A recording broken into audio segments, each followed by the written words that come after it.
کہ جب جہنم بھرنے کا نام ہی نہیں لے گی تو اللہ جل شانہ و عم نوالہ اپنا قدم جہنم پر رکھیں گے، جس سے جہنم سکڑ جائے گی اور کہے گی قط قط قط قط، بھر گئی بھر گئی بھر گئی۔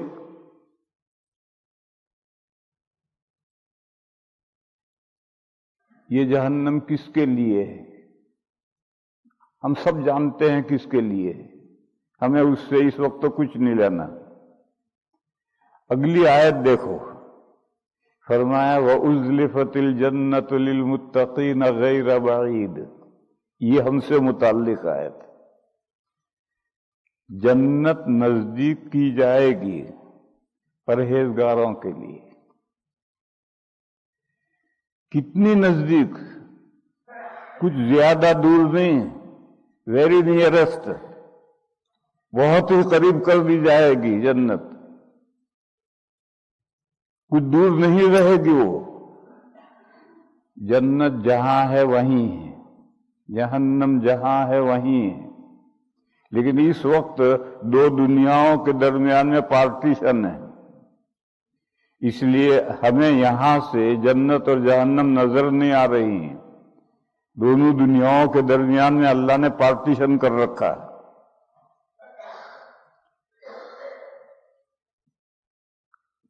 وہ پارٹیشن کیا ہے؟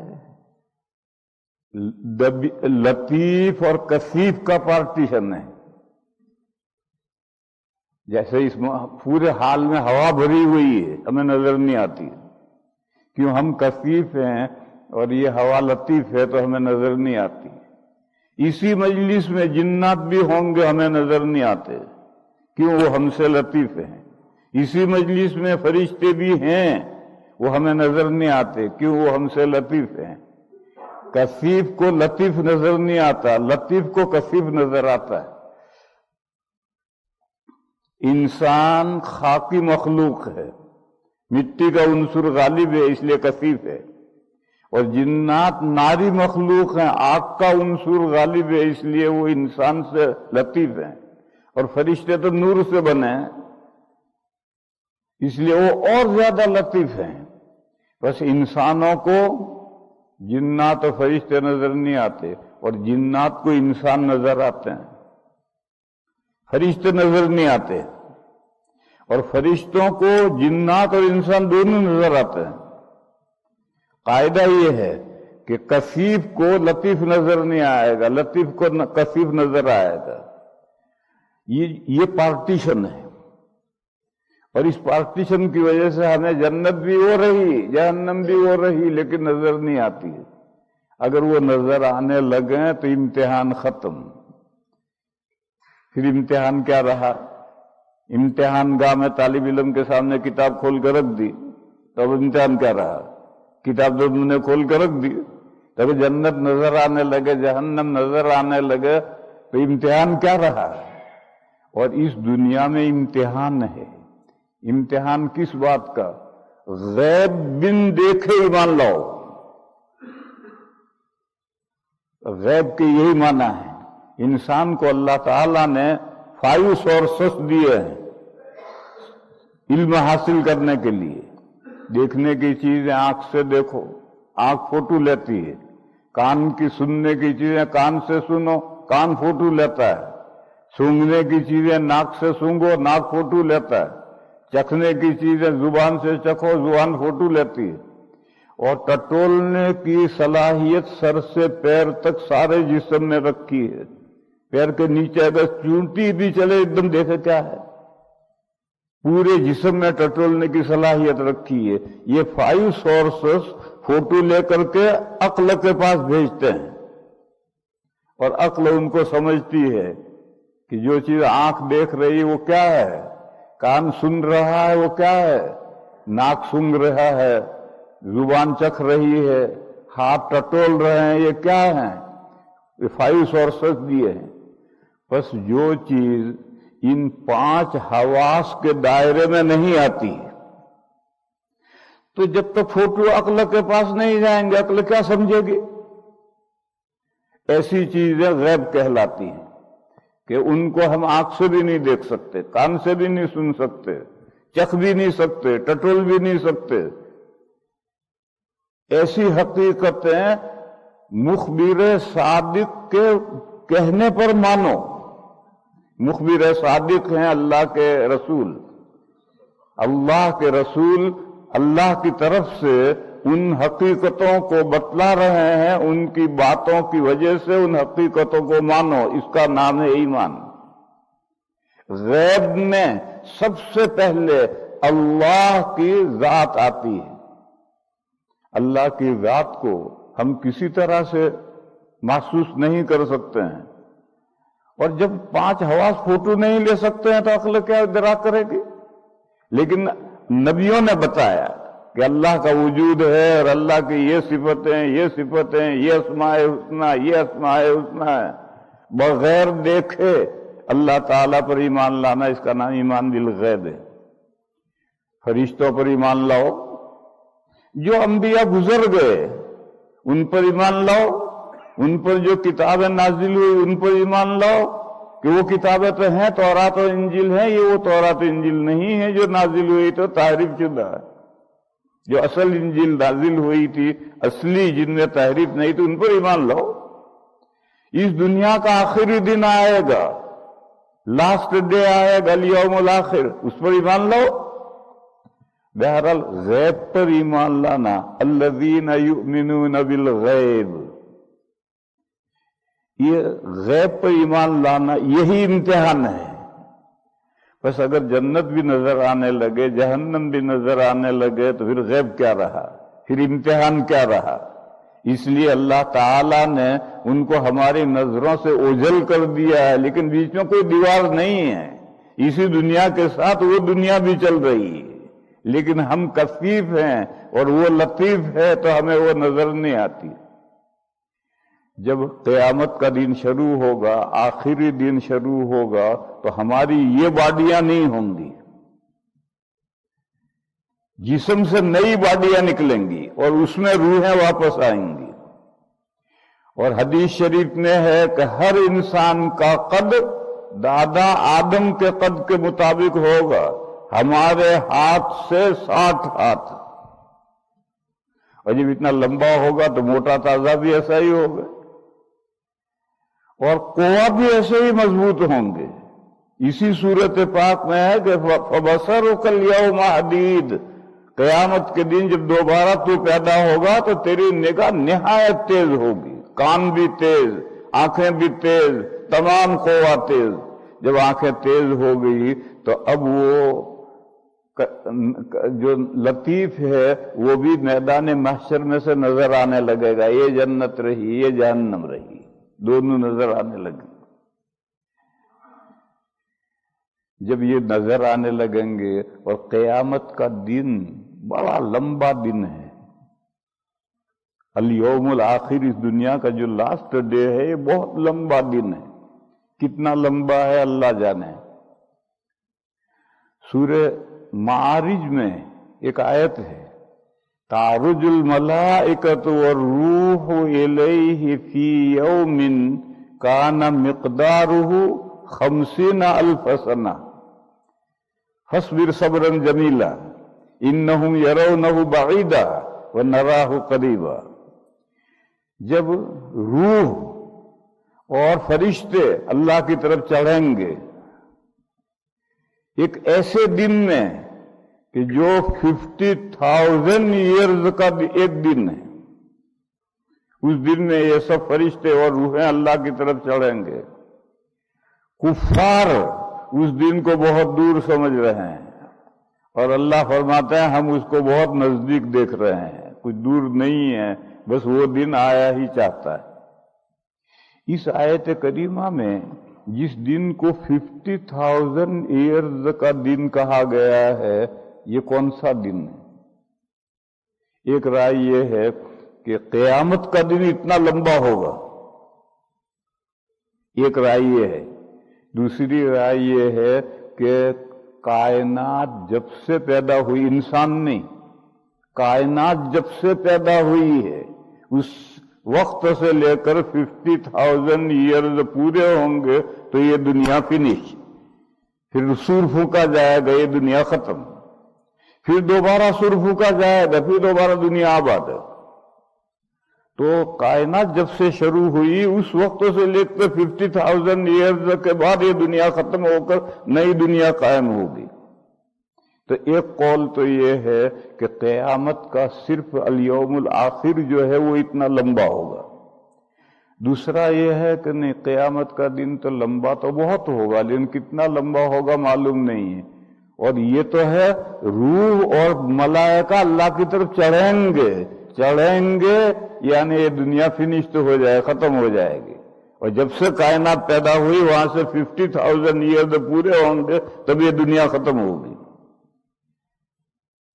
کوئی اس کا ہے کہ پھر تو قیامت کب آئے گی پتہ چل گیا؟ نہیں پتہ چلا۔ کائنات کب سے شروع ہوئی یہ تو پتہ ہی نہیں۔ جب پہلا سرا معلوم نہیں ہے تو آخری کہاں سے طے کرو گے؟ بہرحال یہ اتنا لمبا دن ہے۔ جنت نظر آ رہی، جہنم نظر آ رہی۔ جہنم تو کافروں کو دیکھ دیکھ کر کے خون خشک ہوگا، اور جنت دیکھ دیکھ کر کے اہل ایمان خوش یہ جنت میں ہم پہنچیں گے، مگر کب پہنچیں گے؟ جب حساب کتاب ہوگا اس کے بعد پہنچیں گے، اور حساب کتاب شروع نہیں ہو رہا تو سب پریشان ہوں گے کب حساب کتاب شروع ہوگا۔ تو تمام امتوں کے صالحین نیک بندے اکٹھا ہو کر کے دادا آدم کے پاس جائیں گے۔ ابا جان، اللہ نے آپ کو اپنے ہاتھ سے پیدا کیا ہے، اللہ نے آپ نے اپنی روح پھونکی ہے، اللہ نے آپ کو ملائکہ سے سجدہ کروایا ہے، آپ دیکھ رہے ہیں ہم کیسی پریشانی میں ہیں، قیامت کے دن کی پریشانی میں ہیں، کب حساب ہوگا معلوم نہیں، تو آپ اللہ سے سفارش کریں کہ حساب کتاب شروع ہو جائے تو ہم اپنے منزل پر پہنچے، یہ ہمارا ٹھکانہ رہا۔ تو آدم علیہ السلام معذرت کریں گے، وہ کہیں گے مجھ سے اللہ نے جنت میں کہا تھا فلاں درخت مت کھائیو، میں پھسل گیا، لغزش ہو گئی اور میں نے وہ درخت کھا لیا۔ اگر میں تمہاری سفارش کرنے گیا اور اللہ میاں نے کہا آدم لوگوں کو تو رہنے دو، تم اپنا حساب لاؤ، میں نے منع کیا تھا کہ درخت مت کھانا، کیوں کھایا تھا تم نے؟ تو مجھے تو لینے کے دینے پڑ جائیں گے، اس لیے بھیا میں تو جاتا نہیں۔ اول الرسل نوح علیہ السلام ان کے پاس جاؤ۔ لوگ اس میں جو خاص نقطہ ہے یاد رکھنے کا وہ یہ ہے کہ یہ جو نبیوں کے پاس جا رہے ہیں یہ تمام امتوں کے صالحین جا رہے ہیں، نیک بندے جا رہے ہیں۔ یہ جہنمیوں کو کیا آفت آئی ہے حساب کتاب شروع کروانے کی؟ وہ تو دیکھ رہے وہ جہنم میں ہمارا ٹھکانہ، جتنے دن ٹل جائیں، باہر رہیں، دنیا میں رہیں بہتر ہے۔ تو سارے انسان نہیں جائیں گے، صالحین نیک بندے جائیں گے۔ نوح علیہ السلام بھی معذرت کریں گے، ابراہیم علیہ السلام کے پاس بھیجیں گے، وہ بھی معذرت کریں گے، موسیٰ علیہ السلام کے پاس بھیجیں گے، وہ بھی معذرت کریں گے، عیسیٰ علیہ السلام کے پاس بھیجیں گے، وہ بھی معذرت کریں گے، خاتم النبیین صلی اللہ علیہ وسلم کے پاس بھیجیں گے، اور نبی پاک صلی اللہ علیہ وسلم فرمائیں گے انا لہا، یہ سفارش میں کروں گا۔ چنانچہ نبی پاک صلی اللہ تعالی علیہ وسلم سفارش کریں گے اور اس کے بعد میں حساب کتاب شروع ہوگا، اور حساب کتاب ہو کر جنتی جنت میں پہنچیں گے، جہنمی جہنم میں پہنچیں گے۔ اب سمجھنے کی بات یہ ہے کہ جنت میں جانے والے بندے کون ہیں، ان کی کیا صفات ہیں، یہی ہمارے لیے اصل موضوع ہے اور وہی سمجھنا ہے۔ فرمایا وَأُزْلِفَتِ الْجَنَّةُ لِلْمُتَّقِينَ غَيْرَ بَعِيدٍ هَذَا مَا تُوعَدُونَ لِكُلِّ أَوَّابٍ حَفِيظٍ۔ تین صفتیں جن میں ہیں ان کے لیے یہ جنت نظر آ رہی ہے، یہ جنت ان بندوں کے لیے جن میں تین صفتیں ہوں۔ ایک متقین، پرہیزگار بندے، پرہیزگار کس کو کہتے ہیں؟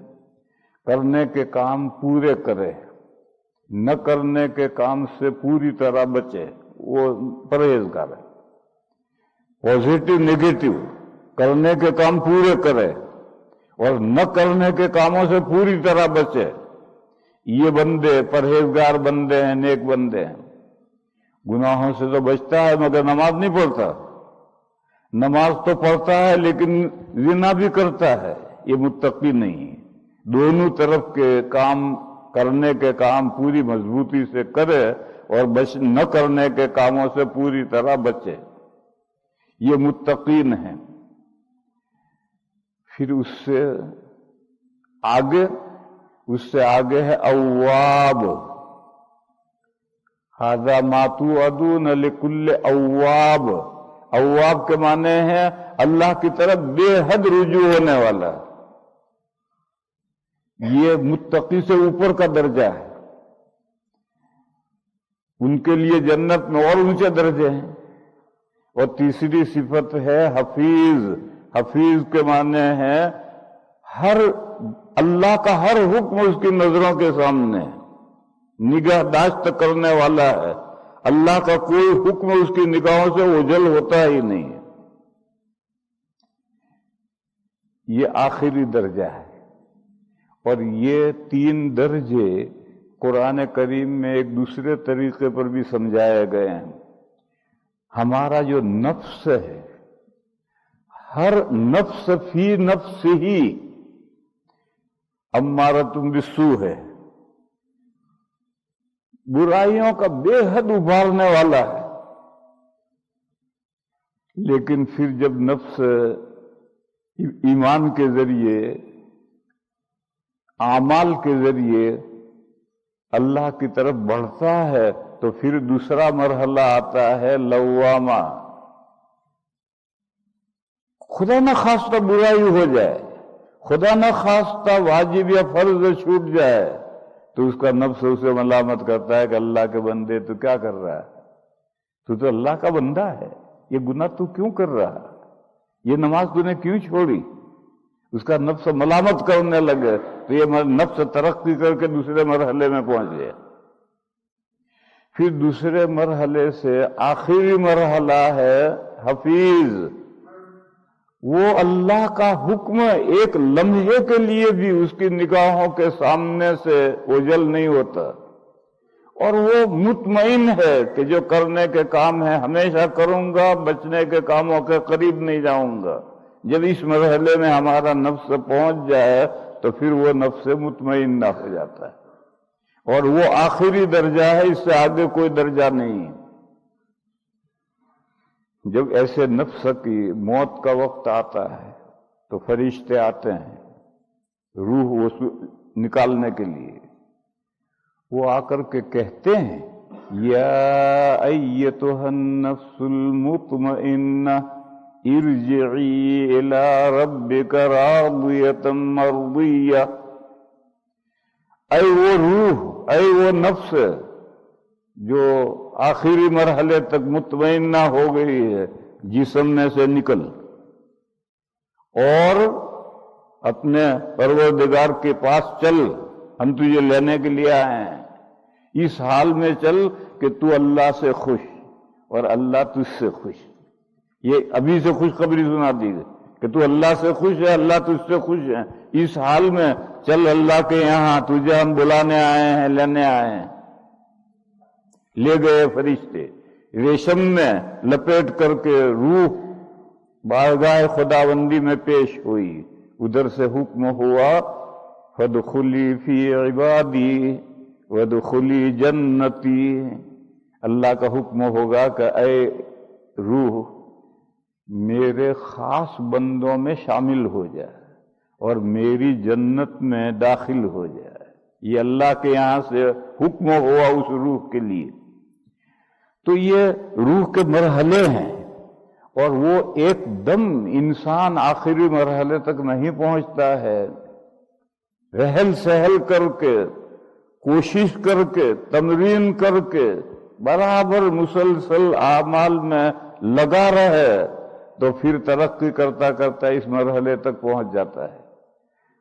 تو فرمایا کہ یہ جنت قریب کی گئی ہے متقین کے لیے، اور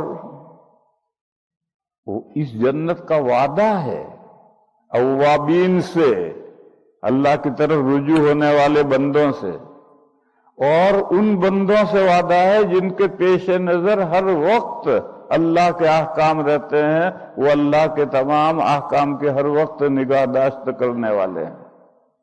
یہ ان 3 آیتوں میں یہ مضمون بیان کیا گیا ہے۔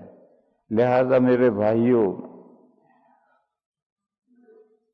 ہم میں سے ہر بندے کو جو جس مرحلے میں ہے، امارتم بالسوء تو شاید یہاں نہیں ہے، وہ تو دنیا میں گھوم رہے ہیں، کہیں پڑے ہیں۔ یہاں تو اللہ کے وہ بندے جمع ہیں جن کو نفس اٹھا کر لایا ہے کہ چل بے نماز فجر کا وقت ہوا۔ تو ہم سب اگر نماز رہ جاتی ہے تو ہم کو افسوس ہوتا ہے کہ ہماری آج جماعت چھوٹ گئی، آج ہماری نماز قضا ہو گئی۔ یہ جو ہم افسوس ہوتا ہے، یہی نفس ملامت کرتا ہے۔ اس نفس کو میرے بھائیوں ترقی دینی چاہیے، اور ترقی کیسے ہوگی؟ اعمال سے ہوگی، پازیٹو نیگیٹو، کرنے کے کام کرنے سے اور نہ کرنے کے کاموں سے بچنے سے، اسی سے نفس کی ترقی ہوگی۔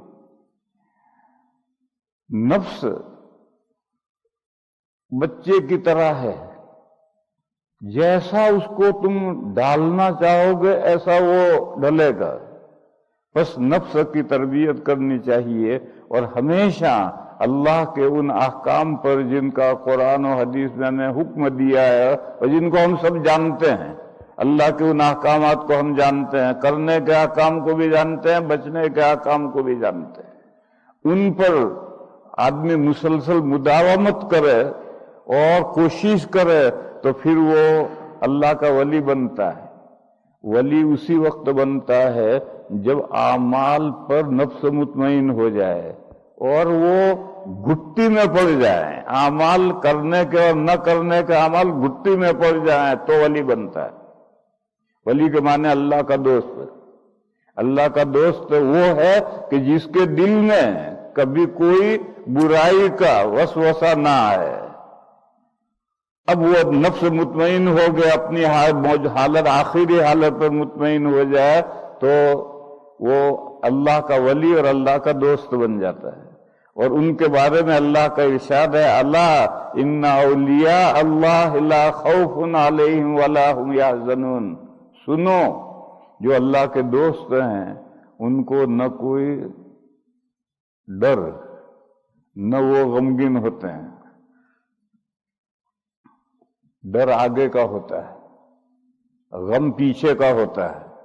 جب دنیا سے وہ گزرتے ہیں آگے کا کوئی ڈر نہیں، کیوں؟ فرشتوں نے کہہ دیا ہے اپنے پروردگار کے پاس چل، ڈرا لے کہ تو اپنے پروردگار سے خوش ہے اور پروردگار تجھ سے خوش ہے، اب آگے ڈر کا بات کس بات کا؟ قرآن کریم میں ہے ان الذین قالوا ربنا اللہ ثم استقاموا، بے شک وہ لوگ جنہوں نے یہ کہا کہ ہمارا رب اللہ ہے،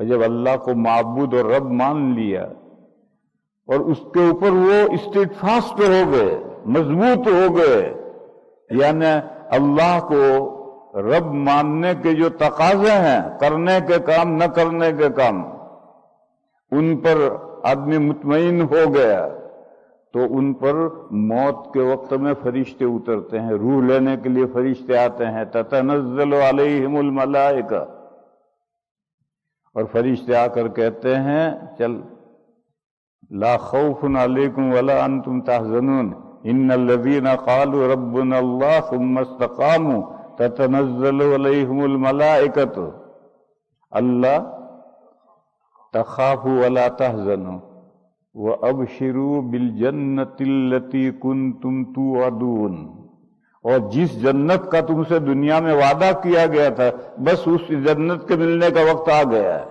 اس کی خوشخبری سن لے اور چل۔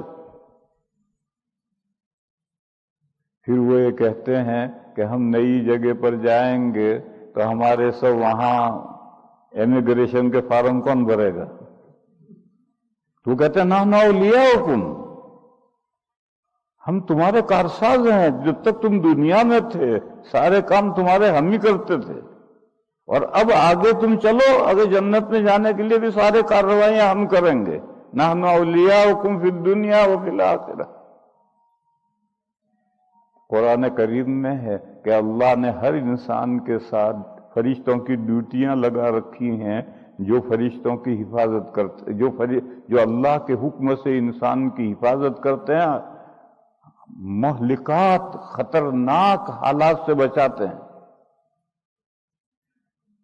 لطیفہ سنو، ایک صاحب جا رہے تھے پہاڑ کے پاس سے اور ایک بڑا پتھر گرا، بال بج گئے۔ آواز آئی کہ میں وہ فرشتہ ہوں جو تیری حفاظت کے لیے مقرر کیا گیا ہوں، دیکھ میں نے تجھے بال بچا لیا، اللہ کا شکر بجا لا۔ اس نے کہا اللہ تیرا شکر، اللہ تیرا شکر، اللہ تیرا شکر۔ خیر زندگی گزرتی رہی۔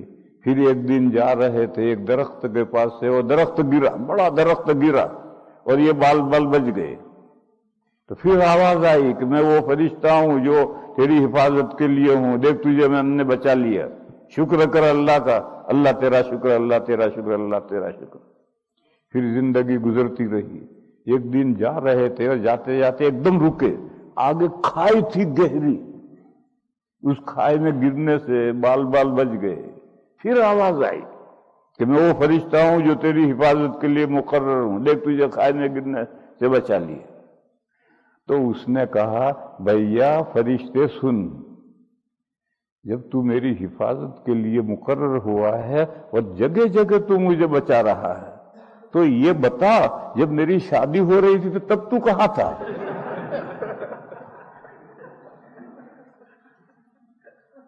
لا حول ولا قوت۔ تو فرشتے یہ کہیں گے نحن اولیاؤکم فی الحیات الدنیا وفی الآخرہ، جب تک تم دنیا میں تھے تو تمہارے کارساز ہم تھے، تمہارے سارے کام ہم کر رہے تھے، اب تم آخرت کی طرف چلو، وہاں کے بھی سارے مرحلے ہم طے کریں گے، تمہیں کوئی پریشانی نہیں ہوگی۔ لیکن یہ ان بندوں کے لیے ہے جو ربنا اللہ کہہ کر اس پر مضبوط ہو جائیں۔ اللہ ہمارا پروردگار ہے، یہ کہنا تو آسان ہے مگر اس کے تقاضے پورے کرنا، اس میں تو میرے بھائیوں اس کے تقاضوں پر الحمدللہ اب ہم سب جو یہاں جمع ہیں وہ اس کے تقاضوں کے پورا کرنے ہی کے لیے اس وقت نیند چھوڑ کر کے سارے جمع ہیں اور صبح سے شام تک بھوکے رہتے ہیں، وہ تقاضے پورے کرنے کے ہی لیے۔ اور ایسے ہی بندوں کے لیے اللہ نے جنت بنائی ہے جو بس ملا ہی چاہتی ہے، کچھ زیادہ وقت نہیں۔ کچھ لوگ یہ کہتے ہیں کہ ہم اعمال کرتے ہیں، اس کا صلہ آخرت میں کیوں ملے گا، دنیا میں کیوں نہیں ملتا؟ تو اللہ تعالیٰ نے اس مضمون کو سورہ یوسف میں بیان کیا ہے، وَلَأَجْرُ الْآخِرَةِ خَيْرٌ لِلَّذِينَ آمَنُوا وَكَانُوا يَتَّقُونَ۔ فرمایا یہ دنیا میں اعمال کا صلہ نہیں ملتا، آخرت میں ملے گا، اس میں مومنین کی متقین کی بھلائی ہے، مومنین اور متقین کے لیے خیر ہے آخرت میں صلہ ملنا۔ اس دنیا میں اگر اعمال کا صلہ ملتا تو ان کا نقصان ہوتا۔ 60 سال کی عمر میں نماز پڑھی، اس کا صلہ ملا، 62 سال میں مر گیا، صلہ ختم۔ اور آخرت میں جب صلہ ملے گا تو تا ابد وہ صلہ نماز کا ملے گا۔ تو دنیا میں تو آدمی تنخواہ لینے کے لیے مہینے بھر انتظار کرتا ہے، روز صبح اٹھ کر کے گاڑی لے کر دوڑا جاب پر جاتا ہے، کام کر کے شام کو خالی ہاتھ واپس آتا ہے، اور وہ جانتا ہے کہ مہینہ پورا ہوگا تو اگلے دن 31 تاریخ کو 1 تاریخ کو تھیلا بھر کے پیسے لاؤں گا، اس امید پر کام کرتا ہے۔ تو 30 دن انتظار کر سکتے ہو تو 1 دن انتظار نہیں کر سکتے؟ دنیا کی زندگی تو آخرت کے 1 دن سے بھی کم ہے، ان یومن عند ربک کالف سنۃ مما تعدون، دنیا کا 1000 ایئر اور اللہ کا یہاں 1 ڈے اکول ہیں، برابر ہیں. تو اللہ کے یہاں کا 1 دن نہیں، 1/4 دن، 10واں حصہ دن کا انتظار نہیں کر سکتے. اس اجر کو مؤخر کیا ہے، اس میں انسان کی بھلائی ہے. میرے بھائیو، یہاں ایک مضمون سمجھ لو. جنت ایمان کا صلہ ہے، اور ایمان مستمر حقیقت ہے، کنٹینیوس چلنے والی حقیقت ہے. ان میں بریک نہیں آتا، ایمان میں بریک نہیں آتا. بریک آیا تو پچھلی زندگی گئی. لئن اشرکت لیحبطن عملک. تو ایمان کنٹینیوس چلنے والی حقیقت ہے، تو ایمان کا جو صلہ جنت ہے وہ بھی کنٹینیوس چلے گی. اسی طرح سے کفر یہ بھی کنٹینیوس حقیقت ہے. اس میں اگر بریک آ جائے تو پچھلا کفر گیا تو مومن ہو گیا، وہ بھی کنٹینیوس حقیقت ہے. تو اس کا بدلہ جہنم، وہ بھی کنٹینیوس ہے. اور مومن کے جو اعمال صالحہ ہیں وہ ایمان کے تابع کر دیے جائیں گے، ہم جنس. بس ایمان کا صلہ جنت ملے گی تو اعمال کا صلہ بھی جنت ملے گا، اور وہ بھی ابد تا ابد چلے گا. اور مومن کی برائیاں وہ ایمان کے تابع نہیں ہو سکتی، ہم جنس نہیں ہیں. اس لیے ان کی سزا مومن کو الگ ملتی ہے. اور سزا کے 4 مواطن ہیں. کچھ گناہوں کی سزا دنیا میں مل جاتی ہے، دنیا میں سزا مل گئی، آگے معاملہ صاف. کچھ گناہوں کی سزا قبر میں مل جاتی ہے، قبر میں سزا پوری ہوگی، آگے معاملہ صاف. کچھ گناہوں کی سزا میدان حشر میں ملے گی، اس میں اگر معاملہ نمٹ گیا تو آگے صاف. اور پھر بھی اگر معاملہ نہیں نمٹا تو پھر مومنین، عصات مومنین، گنہگار مومنین کو اپنے گناہوں کی سزا پانے کے لیے ٹیمپریری جہنم میں جانا ہوگا. اور پھر جہنم میں سے سزا پانے کے بعد یا سفارشوں سے چھٹکارا ملے گا تو پھر جنت میں جائیں گے، اور اس کا پل الگ ہوگا. یہ جو پل صراط ہے یہ تو ایک سرا جنت میں ہے اور ایک سرا اوور برج ہو کر دنیا میں ہے، اور جہنم سے جنت تک جانے کا برج الگ ہے. جو مومنین جہنم میں گئے ہیں، جب ان کو وہاں سے چھٹکارا ملے گا تو وہ دوسرے برج سے جنت میں جائیں گے. اور حدیث شریف میں ہے، بخاری کی حدیث شریف میں ہے کہ اس برج کے درمیان میں ایک منزل ہے، وہاں ان کو روک لیا جائے گا، اور ایک دوسرے پر جو مظالم ہوئے ہیں ان کا عدلہ بدلہ ہوگا. اس کے بعد جب پاک صاف ہو جائیں گے تب اس برج سے جنت میں جائیں گے. تو بہت سی حدیثیں ہیں. کچھ گناہوں کی سزائیں اسی دنیا میں ملتی، جیسے ماں باپ کے ساتھ بدسلوکی کی تو اسی دنیا میں اس کی بھگتنا ہے. اور عذاب قبر کی تو حدیثیں ہیں ہی، وہ تو اجماعی مسئلہ ہے. عذاب قبر، یہ جو قبر میں عذاب ہوگا، حضرت شاہ ولی اللہ صاحب علیہ الرحمہ نے الفوز الکبیر میں ایک حدیث لکھی ہے، جو حدیث مجھے آج تک نہیں ملی. لیکن حضرت شاہ صاحب کچی گولیاں کھیلے ہوئے نہیں ہیں. حدیث لکھی ہے کہ نبی پاک صلی اللہ تعالی علیہ وسلم نے فرمایا کہ میری امت کا بیشتر عذاب قبر میں نمٹ جائے گا. بس آگے میدان قیامت میں جہنم میں نہیں جانا پڑے گا. بیشتر کچھ رہ گئے وہ میدان قیامت میں سزا پائیں گے، جہنم میں جائیں گے، لیکن اکثر کی سزا قبر میں نمٹ جائے گی. تو جیسے دنیا میں سزا ملتی ہے، ایک حدیث ہے، بعض بندوں کے لیے اللہ نے جنت میں ایک مقام طے کیا ہے، وہ اپنے عمل سے اس مرتبے تک نہیں پہنچتے.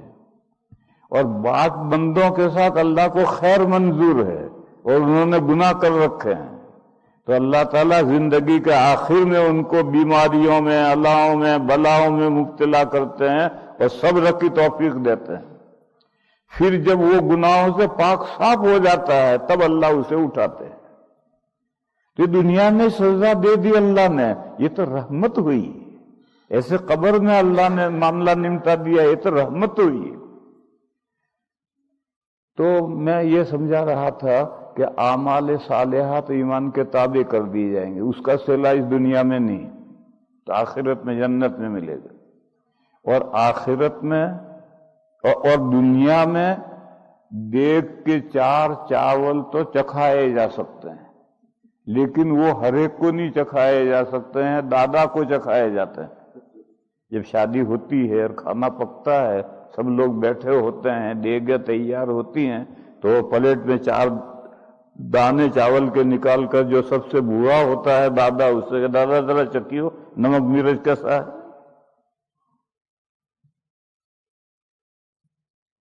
لطیفہ سنو، شادی ہو رہی تھی، حلوہ پک رہا تھا، بڑی دیگ۔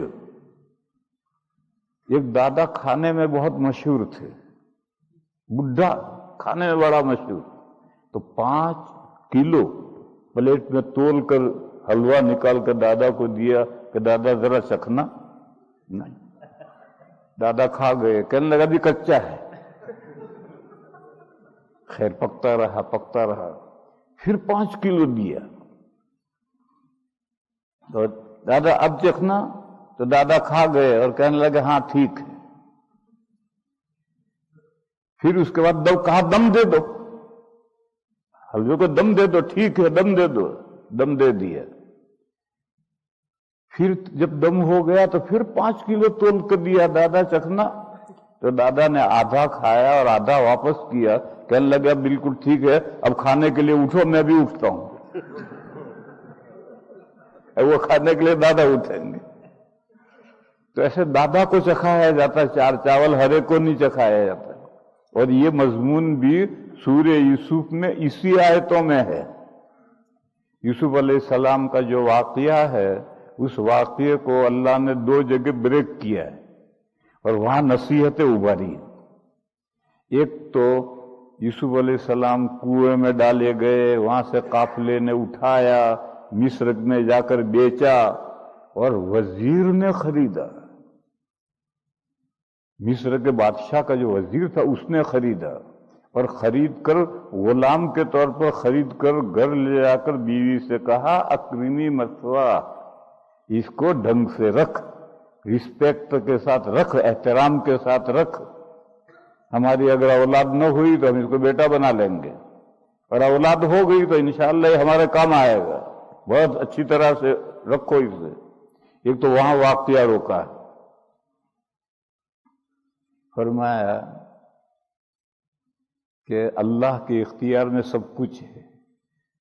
دیہات کا جنگل کا رہنے والا ایک بچہ کس طرح سے کنویں میں ڈالا گیا، کس طرح سے قافلے نے اٹھایا، کس طرح مصر کے وزیر کے گھر میں پہنچ گیا۔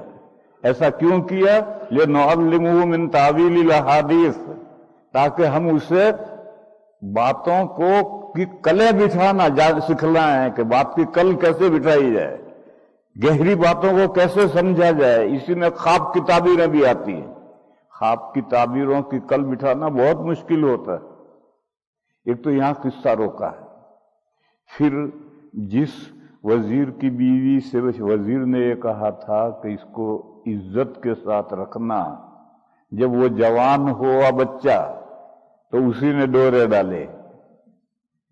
پھر لمبا واقعہ ہے، گناہ ثابت نہیں ہو سکا کوئی، لیکن شاہی خاندان کے گھروں کا مشغلہ بن گیا، جہاں عورتیں 4 بیٹھتی تھی، یوسف کا ہی تذکرہ۔ تو یہ مناسب معلوم ہوا کہ یوسف کو جیل میں بھیج دیا جائے تو باتیں ختم ہو جائیں۔ بھیج دیے، 9 سال جیل میں رہے۔